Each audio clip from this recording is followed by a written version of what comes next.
Hi friends, welcome to AR Kitchen Vlog. Let's make fish curry. Oil వేసుకొని onions వేసుకోవాలి. మనం onions బాగా ఎర్రగయ్యేంత వరకు వేపుకోవాలి. అప్పుడే కర్రీ బాగా టేస్ట్గా ఉంటుంది ఫ్రెండ్స్. పచ్చిమిర్చి కూడా వేసుకోవాలి. బాగా మిక్స్ చేసుకోవాలి. మనం ఫిష్ అనేది బాగా మంచిగా కడుక్కొని పెట్టుకోవాలి ఫ్రెండ్స్, ఎందుకంటే నీసు వాసన రాకుండా ఉండిద్ది. బాగా నిమ్మకాయ వేసుకొని ఫ్రెష్గా కడిగి పెట్టుకోవాలి. ఇలా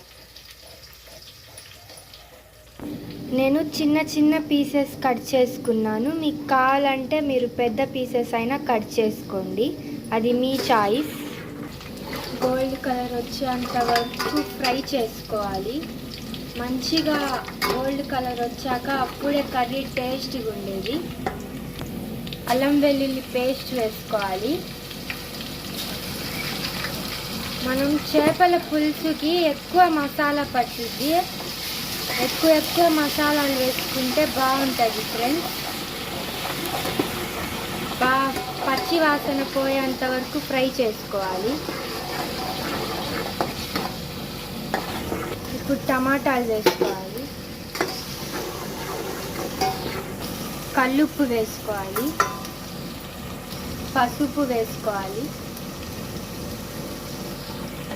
ఒకసారి మిక్స్ చేసుకుందాం. కొంచెం ధనియాల పొడి వేసుకోవాలి. మిక్స్ చేసుకుందాం.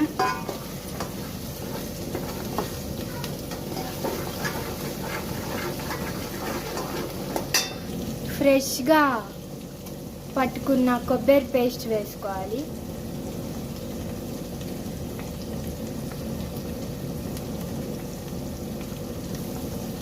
మిక్స్ చేసుకుందాం ఒకసారి. కొంచెం కారం, కొంచెం అంటే అలా చెప్పాను. ఫిష్ కర్రీకి మామూలుగా మసాలాలు చాలా ఎక్కువ పడతాయి. ఎక్కువ వేస్తేనే కర్రీ బాగా టేస్ట్ ఉంటుంది. అన్నీ కొంచెం ఎక్కువ వేసుకోవాలండి. పచ్చి వాసన పోయేంత వరకు ఇది వేపుకోవాలి. ఎక్కువ మసాలాలు ఉంటేనే టేస్ట్గా ఉంటుంది. ఫిష్ కర్రీకి ఆయిల్ మొత్తం ఎక్కువనే పడుతుంది. మసాలాలు ఏంటి, ఆయిల్ మొత్తం. ఇవి చింతపండు నానబెట్టుకున్న వాటర్ అండి. మసాలాలు మగ్గాక చింతపండు వాటర్ వేసుకుందాం. మిక్స్ చేసుకోవాలి.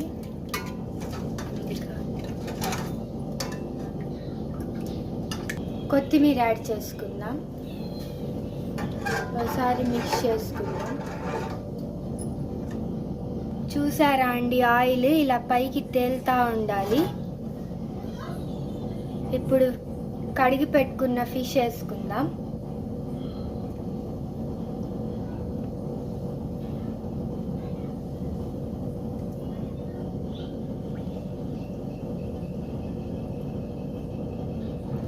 ఫిష్ అనేది ముందుగా మంచిగా కడుక్కోవాలి. అప్పుడే మనకు కర్రీ చేసిన నీసు వాసన రాకుండా ఉండిద్ది.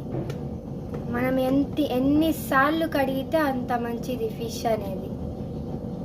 ఇంకొకటి ఏంటిదంటే, మనం ఎంత కలపాలనుకున్నా ముందు అది పులుసు చేసేటప్పుడే కలుపుకోవాలి. ఫిష్ వేసినాక అస్సలు కలుపుకోకూడదు, ఎందుకంటే ఫిష్ అనేది పీసెస్ అయిపోతాయి. అందుకని అస్సలు కలుపుకోకూడదు. పీసెస్ వేసుకున్నాక ప్లేట్ వేసుకుందాం.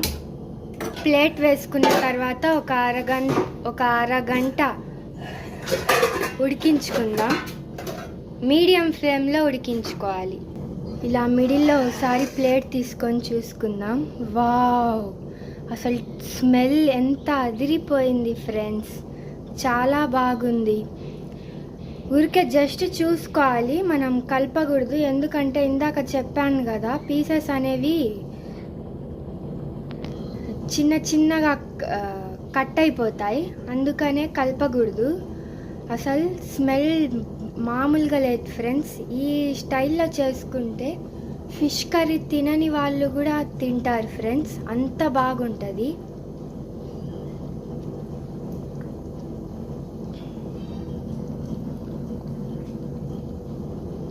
మళ్ళీ ఇంకోసారి మూత పెట్టి ఒక 10 మినిట్స్ మీడియం ఫ్లేమ్లో ఉడికించుకుందాం.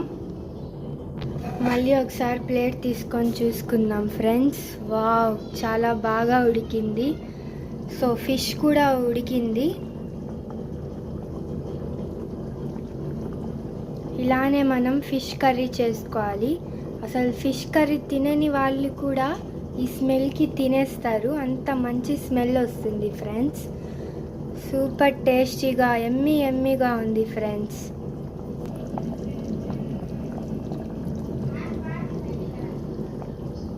చూడండి ఫ్రెండ్స్, మీరు చెప్పొచ్చు, మీకు ఒక డౌట్ వచ్చి ఉంటుంది, ఏంటంటే వీళ్ళు పులుసులో ఫిషెస్ పీసెస్ వేసాక అసలు కలపలేదుగా, ఇప్పుడు ఎలా చెప్తున్నారు చూడకుండా ఉడికిపోయిందని అని మీరు అనుకోవచ్చు. కానీ పులుసు ఉడికాక పులుసులో ఫిషెస్ వేసేటప్పుడు మనం ఒక టైమింగ్ పెట్టుకోవాలి.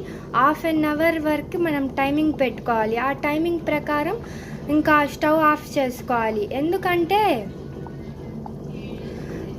ఫిష్ అనేది ఎక్కువ ఉడికించినా అది ఫిష్ అనేది ఎక్కువ ఉడికిస్తే అది పీసెస్గా అయిపోద్ది.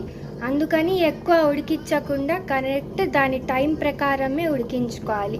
అప్పుడే టేస్టీగా ఉంటుంది ఫిష్ అనేది. ఇద్దండి ఫ్రెండ్స్, మన టేస్టీ ఎమ్మీ